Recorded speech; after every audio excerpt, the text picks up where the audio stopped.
Did you know some Hollywood stars who cheated death and returned to the spotlight? Tonight, we dive into 19 heart-stopping escapes where fate, luck, and sheer grit kept Hollywood's legends alive, from bombs that exploded on set to icy waters that threatened to claim a life.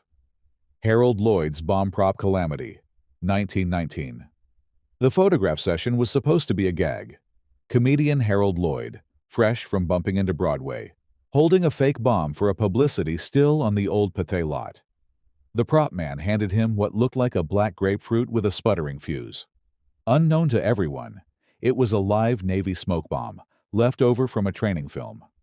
Lloyd struck a Chaplin-esque pose. The fuse hissed to its nub, and the sphere erupted. The blast sheared off his right thumb and forefinger, singed his hair, and temporarily blinded him.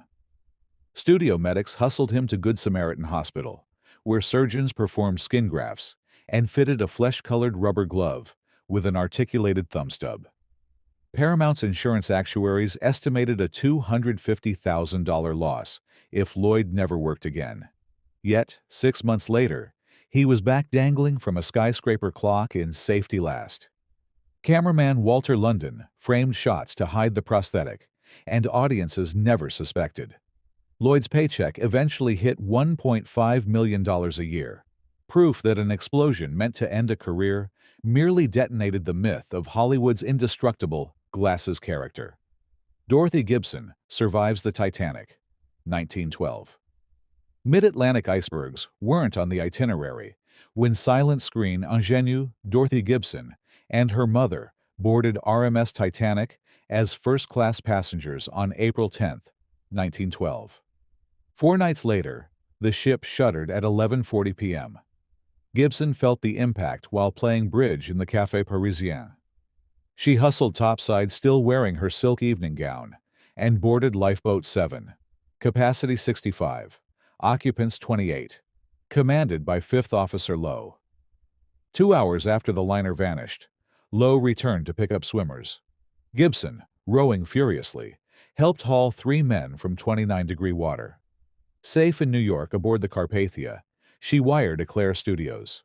Alive, story incredible, ready to work. Within 5 weeks, she starred in Saved from the Titanic, recreating the sinking in the very dress she'd worn that night. The one-reel docudrama grossed $100,000 before nitrate prints deteriorated, and Gibson's survivor cachet vaulted her salary to $400 a week. Unheard of for a 22-year-old actress who just stared down history's most infamous maritime disaster. Buster Keaton's Water Tower Whiplash, 1924. The Oregon, Pacific and Eastern Railroad Yard in Cottage Grove, Oregon, smelled of wet timber and locomotive smoke on 18 July 1923, the day Buster Keaton decided that the studio's puny rain rigs simply wouldn't do for Sherlock Jr. He hired local millworkers to hoist a decommissioned 5,000-gallon water tank onto a trestle 20 feet above a siding spur. The gag was simple in theory. Keaton, perched on the cowcatcher of a slowly moving locomotive, would pull a rope, accidentally sticking the dump lever. A biblical sheet of water would drench him, then whoosh harmlessly between the rails. Silent-era slapstick at its most spectacular. Take 1 looked terrific but lacked volume. Only half the sluice gate released. Keaton, ever the perfectionist, ordered a second go, this time with the entire valve cranked open. Cinematographer Elgin Leslie rolled at 22 frames per second. When the lever stuck, mill hand Pete Smith kicked it loose. 2,000 gallons, roughly 8 tons, plunged in a single, thundering slab. The force slammed Keaton flat, his neck snapping against the steel rail as the engine rolled on. Crew members thought he was dead until he popped up, eyes glassy, murmuring, "Print that." He refused medical attention, iced a stiff neck with river water, and finished the day's call sheet. Only in 1935, during a routine studio insurance exam, did an X-ray technician notice a calcified fracture between cervical vertebrae C1 and C2, the hangman's break that often kills instantly. Doctors told Keaton He'd been millimeters from paralysis. He shrugged. Guess I mistimed the laugh. The shot made the final cut at 0:23:14 of the film, a jaw-dropping reminder that the great stone face risked more than deadpan to make audiences gasp and, nearly, never breathe again. Jane Froman and the Lisbon Crash, 1943. On 22 February 1943, the Pan Am Boeing 314 Yankee Clipper, tail number N C18603, approached Lisbon's Tagus River after an uneventful transatlantic hop from New York. Cabaret singer Jane Froman, 33, was en route to entertain Allied troops in North Africa, seated in the forward lounge wearing a tailored WAC uniform. At 13:32 GMT, Captain Robert Oliver initiated descent. A sudden downdraft and misread altimeter caused the massive flying boat to flare too late. The right wingtip struck the river, cartwheeling the 82-ton craft into a fire-spangled skid. Of 39 souls aboard, 24, including famed war correspondent Benjamin Robertson, died instantly. Froman was hurled against a bulkhead, her left leg pulverized in 13 places, right arm dislocated, ribs fractured. She bobbed in aviation fuel-slick water until Portuguese fisherman João Vasconcelos hauled her into a dinghy. Photographs show him wrapping her in his own peacoat. At Hospital de São José, surgeons considered amputation, but Dr. José Almeida attempted experimental bone grafts using cortical strips from Froman's own hip, an ordeal that would repeat 38 more times over 10 years. During morphine-hazed nights, she composed song arrangements on hotel stationery, vowing to perform again. By 1952, braced on crutches glittering with rhinestones, she launched ABC's The Jane Froman Show. Nielsen ratings peaked at 8 million. The theme song, With a Song in My Heart, became her anthem and the title of a 1952 biopic in which Susan Hayward lip-synced to Froman's own vocals. She insisted on visiting the Lisbon crash site in 1955, laying a wreath from Pan Am, now fitted with a brass plate reading, "To the Day That Tried to Silence Music." Steel pins, not spotlight arcs, held her upright, but her voice soared untouched, a testament to willpower stitched together as meticulously as any Hollywood costume. Montgomery Clift's Midnight Wreck, 1956. It was 1:15 a.m. on May 12, 1956, when Montgomery Clift steered his British racing green Jaguar XK 120 away from Elizabeth Taylor's Benedict Canyon dinner party. He'd declined champagne, but exhaustion blurred the serpentine descent toward Sunset Boulevard. Half a mile down, the sports car drifted right, clipped a granite mailbox, and ricocheted into a telephone pole at 40 miles per hour. Elizabeth Taylor, driving a station wagon behind him with husband Mike Todd, watched the Jaguar crumple like a concertina and leapt out barefoot. Taylor reached the driver's side first. Clift's face was a mask of blood, jaw dislocated, 2 front teeth lodged in his throat, airways gurgling. She used manicured fingers to fish out the teeth, action later credited with saving him from asphyxiation, while Todd flagged a passing motorist to call Beverly Hills Emergency Hospital. Paramedics recorded a pulse of 160 and blood pressure 70/40. Surgery lasted 4 hours. Dr. Frank Street Clare wired Clift's mandible with silver pins, set a compound nasal fracture, and performed a facial nerve graft. Insurance underwriters pegged medical costs at $24,000, which is equivalent to $260,000 today, and production delays in Raintree County at $500,000. 8 weeks later, cinematographer Robert Surtees resumed shooting, framing Clift's left profile, unscarred, while makeup artist Dottie Ponadell shaded swelling on the right. The accident, however, birthed what biographers call Clift's second career. Performances laced with palpable vulnerability in Suddenly, Last Summer, and Judgment at Nuremberg. Off-screen, painkillers and alcohol became constant companions, but friends noted a new gravitas. Asked in 1959 whether the crash had changed him, Clift replied, "It rearranged the furniture of my face, and maybe the furniture of my soul." The twisted Jaguar was sold for scrap, but its ghost rode shotgun in every haunted close-up that followed. Audrey Hepburn's horseback catastrophe, 1959. The baking plateau outside Durango, Mexico, looked nothing like Kansas, but director John Huston swore audiences would believe it was Texas for his frontier epic, The Unforgiven.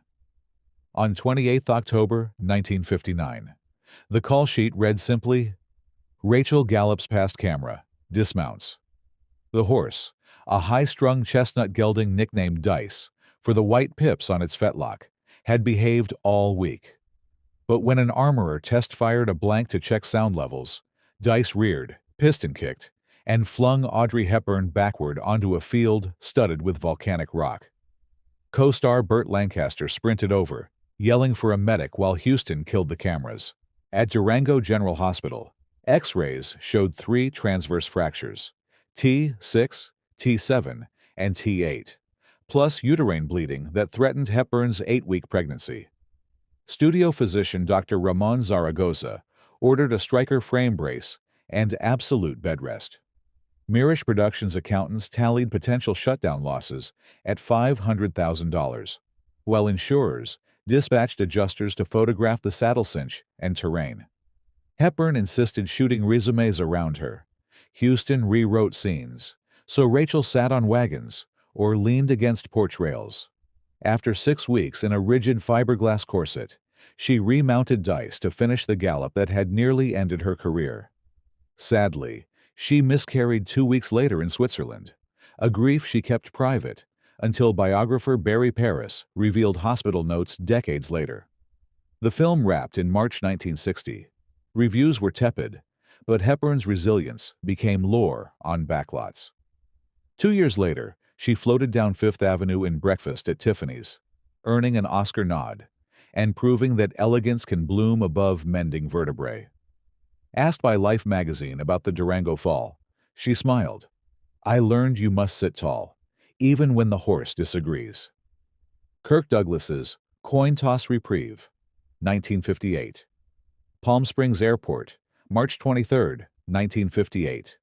Publicist Artie Miller and actor Kirk Douglas finished a charity tennis match and hustled toward a 4-seat Beechcraft Bonanza chartered to whisk them and producer Mike Todd to New York for a Broadway opening. Weight limits meant only one passenger could join Todd and his pilot. Miller pulled a quarter. Douglas called tails. Heads flashed in the desert sun. Miller climbed aboard. Douglas waved, promising to catch the next commercial flight. Minutes after takeoff, Todd radioed Palm Springs Tower about deteriorating weather. Controllers advised diverting to San Diego's Lindbergh Field. At 8:05 p.m., flying blind through icing clouds, the Bonanza entered a fatal spiral and disintegrated near the Cuyamaca Mountains. All 4 aboard were killed. Wire services, working off an outdated guest list, reported Douglas among the dead. At LAX, he fielded reporters' stunned questions, then phoned wife Ann. "It wasn't my plane." Shaken, he purchased a $1 million Lloyd's of London policy the next morning and canceled all future small craft charters. Douglas later titled his 1988 autobiography, The Ragman's Son, devoting an entire chapter to the coin toss.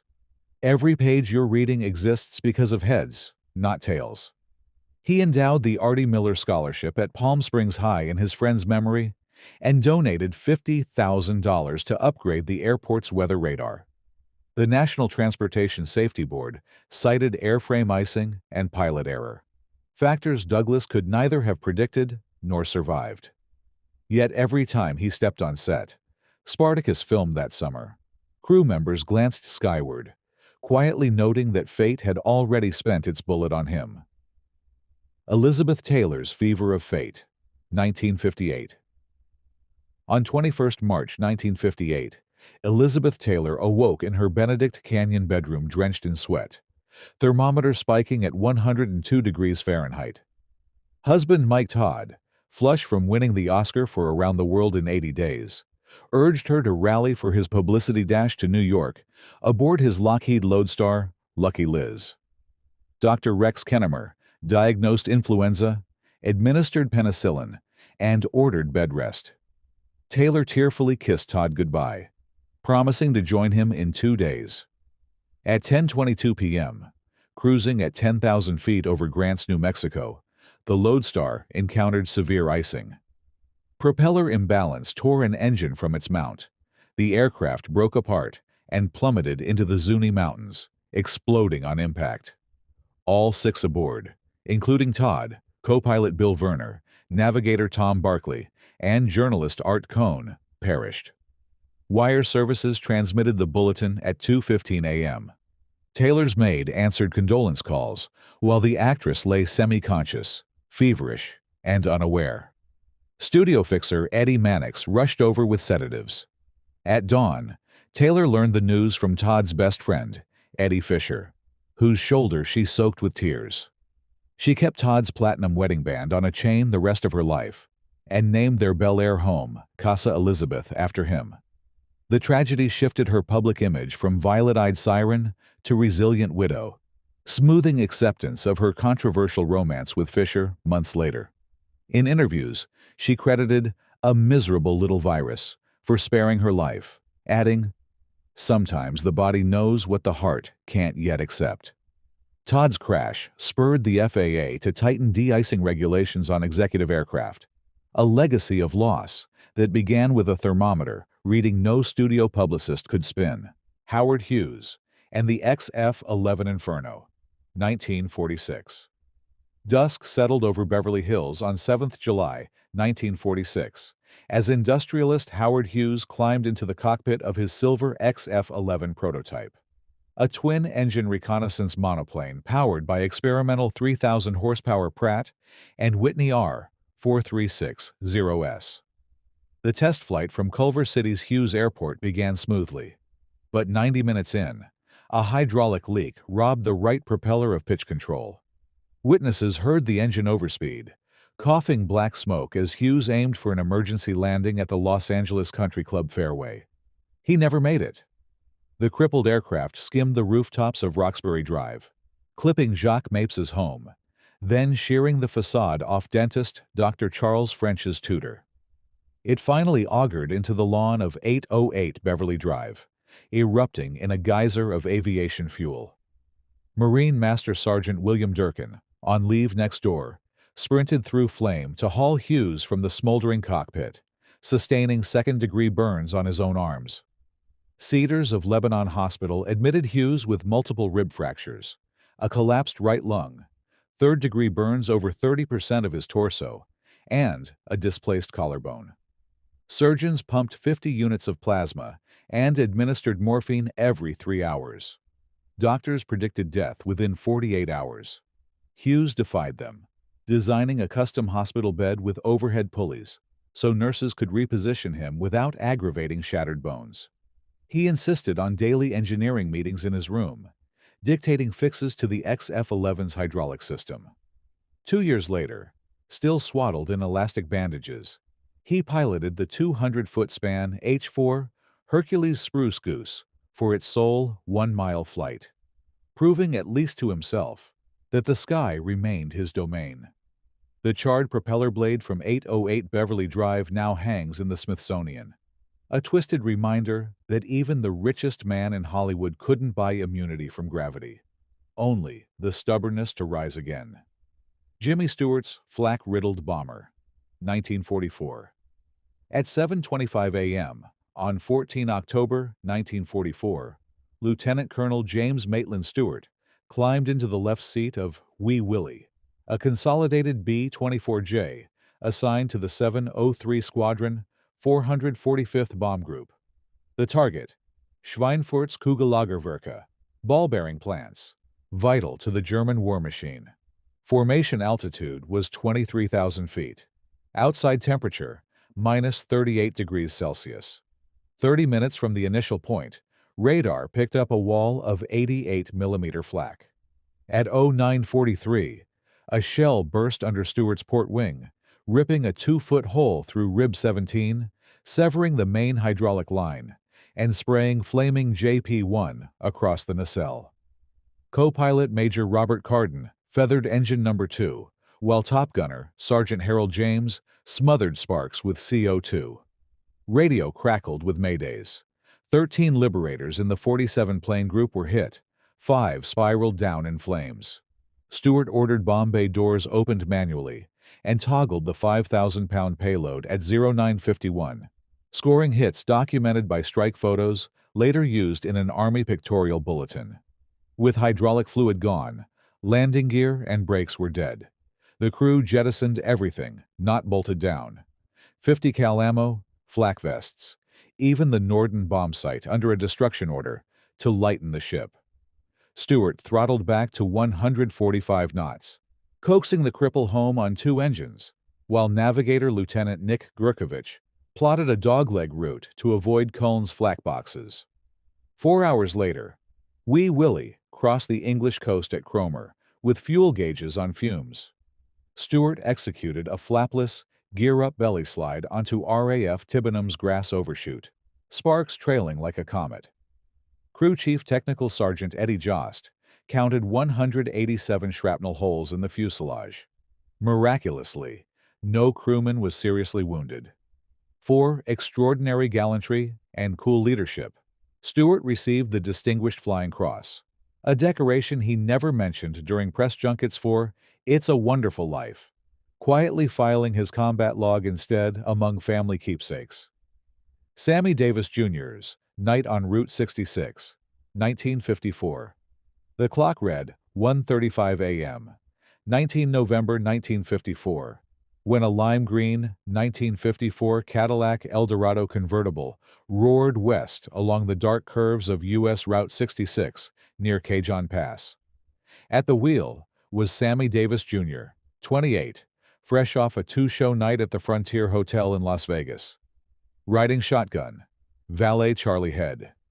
Light rain slicked the asphalt. Davis, fighting fatigue, entered a descending left curve at 55 miles per hour.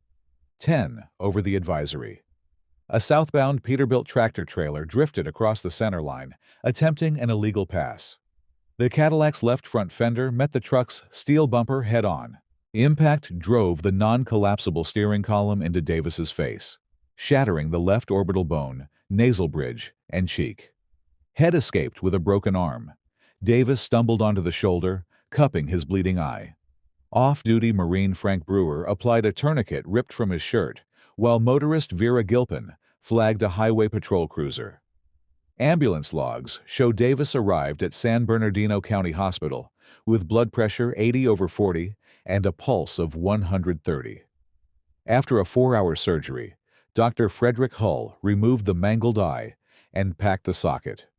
Recovery was grueling.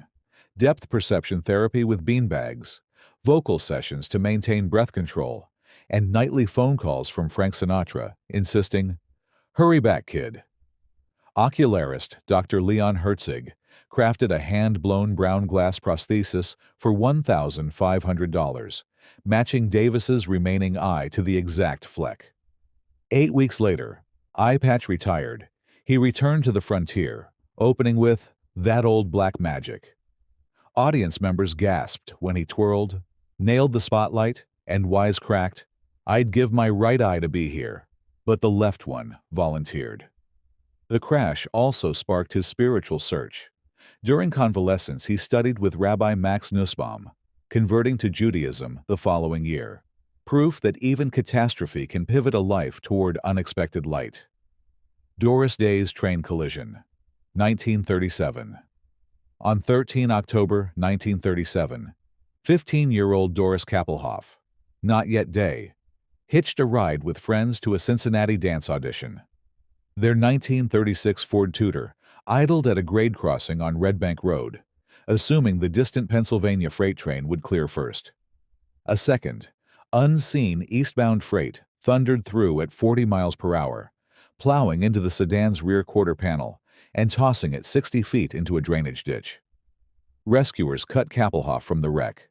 Mercy Hospital records list a comminuted tibia-fibula fracture of her right leg, compound and open, plus a fractured pelvis. Doctors predicted a permanent limp, ending dreams of joining Barney Rapp's dance troupe. 18 months of traction, body casts, and pioneering closed reduction bone pinning followed. To fight boredom, her mother bought a Philco radio. Doris sang along to Bing Crosby's "I'll Take You Home Again, Kathleen," discovering a natural 4-octave range. Physical therapist Grace Rain noticed her pitch and suggested vocal lessons with coach Grace Adele. By 1939, still limping but mobile, Kappelhoff landed a $25 per week singing gig on WLW radio, shortening her last name to Day after the song Day After Day. The leg healed, though X-rays later showed a half-inch shortening. She compensated with custom shoe lifts. In 1945, Sentimental Journey with Les Brown rocketed to number 1, selling 1 million copies. Hollywood soon beckoned. By 1951, she was America's top female box office draw, all while executing dance numbers choreographed to hide the weaker limb. Reflecting in her memoir, Day wrote, "The train took my dance, but gave me my song." A twisted irony. The accident that shattered her leg became the whistle that launched a career, proof that destiny sometimes rides the rails in the opposite direction. Van Johnson's wartime smash-up, 1943.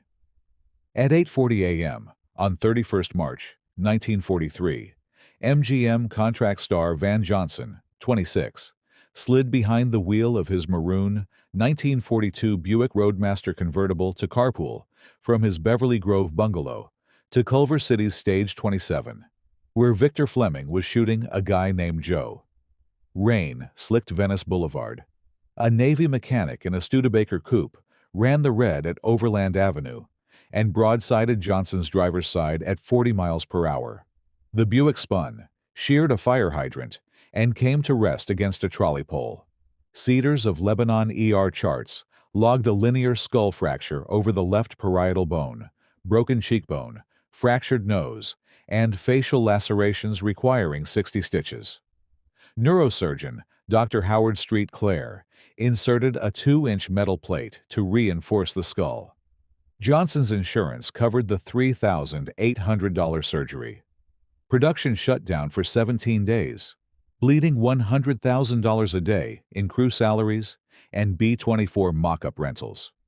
Studio boss Louis B. Mayer floated recasting the role with Douglas Fairbanks Jr., but director Victor Fleming insisted. "The kid looks like he's been to war. So has the character." Makeup chief Jack Dawn blended derma wax over fresh scars. Cinematographer Harold Rawson favored shadowed key light, transforming boy-next-door softness into battle-tested gravitas. When the film premiered that December, fan mag polls crowned Johnson GI ideal, letters praising the authentic gash above his eyebrow, unknowingly the real suture line. The War Department screened the picture on Pacific bases. Soldiers assumed Johnson had seen combat, though flat feet had kept him 4F. MGM publicity never mentioned the crash, but Johnson quietly paid the Navy mechanic's $600 traffic fine and sent him theater tickets. The Buick, totaled, was scrapped for war metal drives. Fitting, as its twisted chrome helped forge the very image of a matinee idol who looked like he'd already flown a mission or two. Jackie Coogan's Mountain Tragedy, 1935. 4 May, 1935. Dusk settling over the Cuyamaca Mountains. Former child star Jackie Coogan, 20, rode shotgun in his father's open-top Ford Model A Roadster after a dove hunting weekend. Alongside were Dad John Sr., stepmother Lillian, ranch foreman Charles Jones, and actor Junior Durkin. A blown front tire on the winding stretch of Old Highway 80 near Pine Valley sent the car careening through a guardrail, tumbling 300 feet into a boulder-strewn ravine. Coogan was catapulted clear, landing in Chaparral.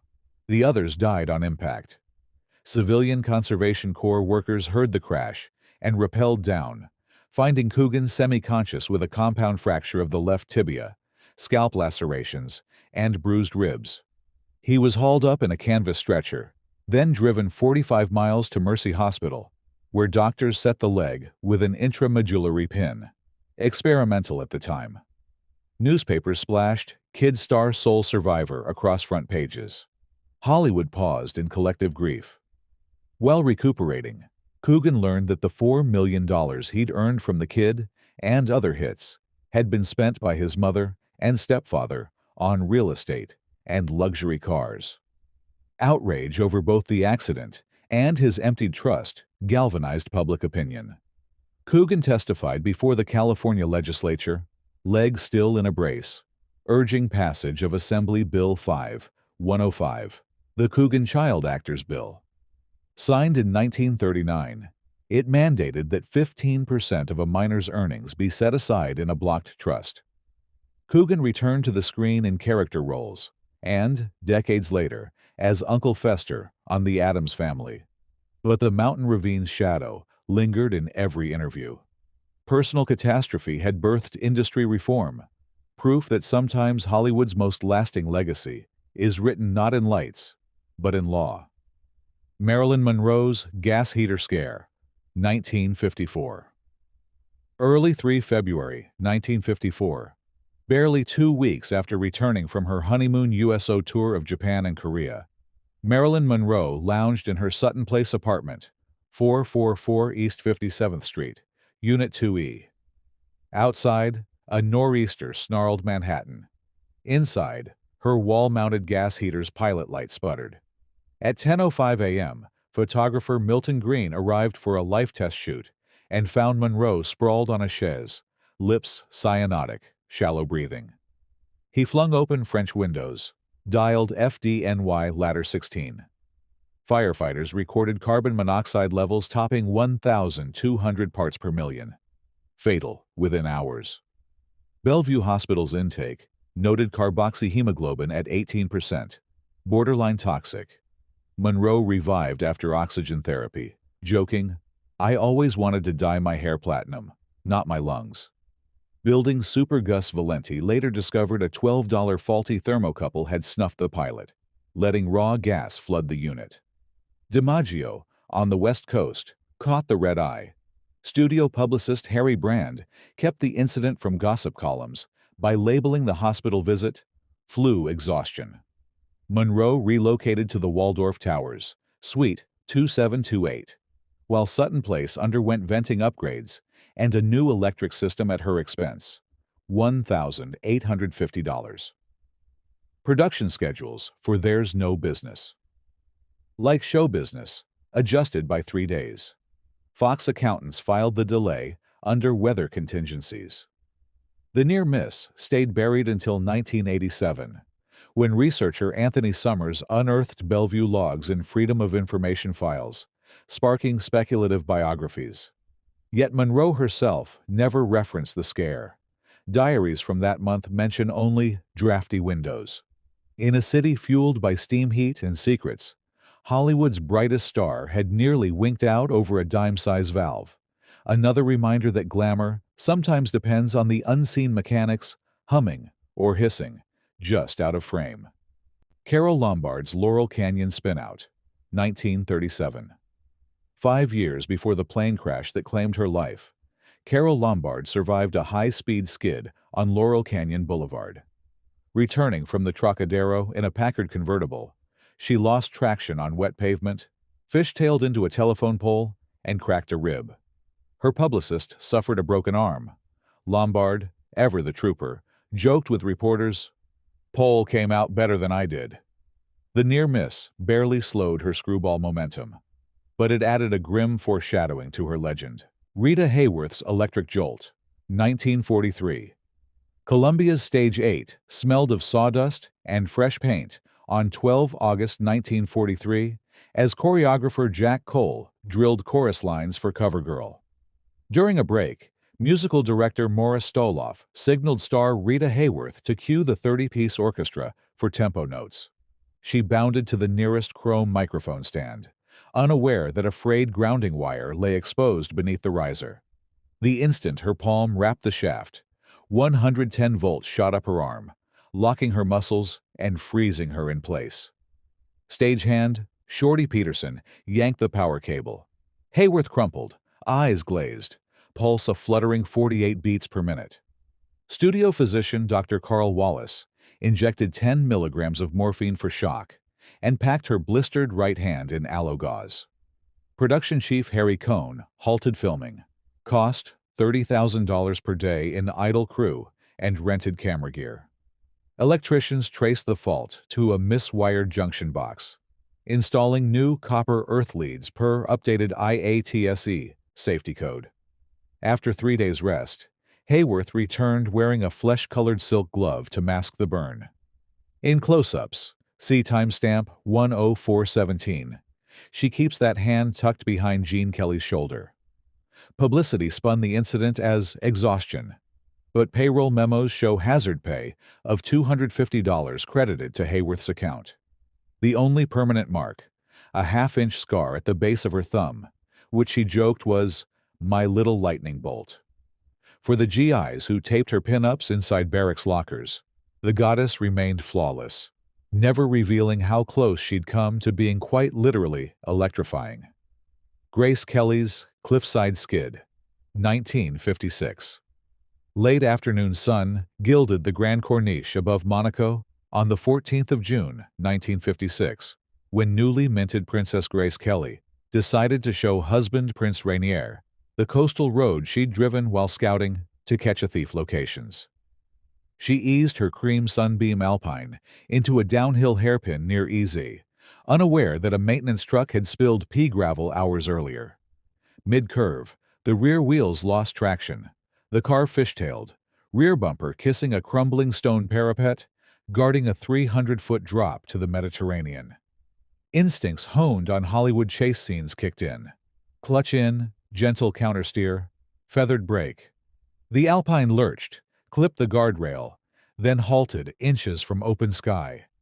Rainier, white-knuckled, ordered a security escort back to the palace.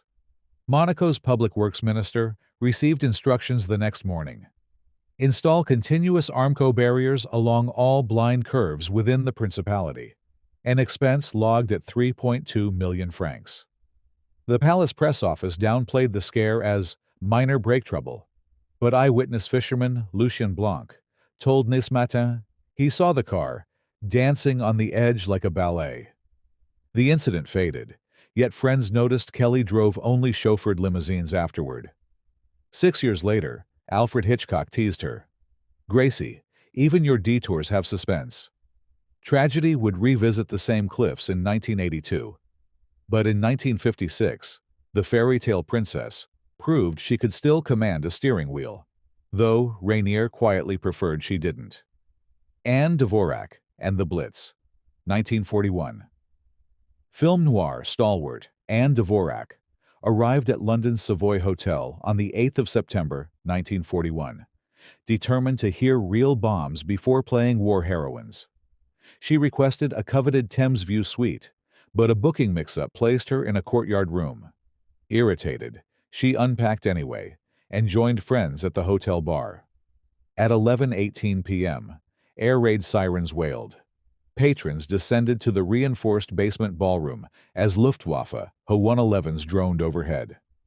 Minutes later, a 500-kilogram high-explosive bomb punched through the roof and detonated in the very Riverview suite Dvorak had originally reserved. The blast gutted 4 floors, blew stained glass shards into the Strand, and killed 5 guests, including American playwright Vincent Sheehan. In the shelter, dust rained from the ceiling, while a shaken Dvorak poured tea for an elderly couple, calming them with Hollywood gossip until the all-clear at 2 a.m. At dawn, she climbed the grand staircase, now open to the sky, and stared at the smoking crater where her luggage might have been. Newspapers counted 200 dead citywide in that night's raid. The Savoy's survival became a symbol of British grit. Dvorak wired her studio. Safe but rattled. Request passage home. She boarded the next Pan Am Clipper to New York, carrying only a soot-smudged evening gown and a vow never to complain about hotel rooms again. Back in Hollywood, she quietly joined the Red Cross War Fund tour, her near miss fueling every speech on civilian courage under fire.